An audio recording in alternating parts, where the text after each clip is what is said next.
อย่าสิเที่ยวหารอกินแต่บักว่ามันสิขาดอกซ้ำทางเพิ่นว่าแต่เฮานี่อย่าสิเพิ่นแต่น้ำคั่วก็บ่ได้สิเพิ่นแต่น้ำไหลสดก็บ่ได้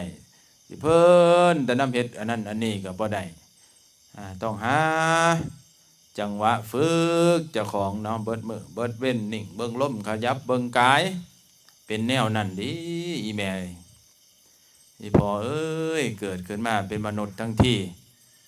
นะมาเจอพระพุทธศาสนามาเจอคำสอนองค์สัมมาสัมพุทธเจ้า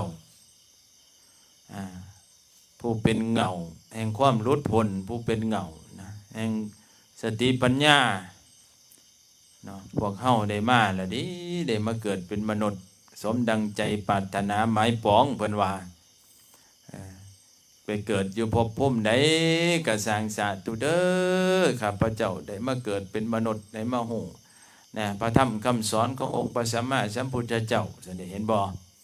ฝังลึกๆในใจของเฮาจึงปรารถนาแต่ความสุขปรารถนาความเป็นอิสระภาพนี่แหละมาอย่างตามอริยสัจสี่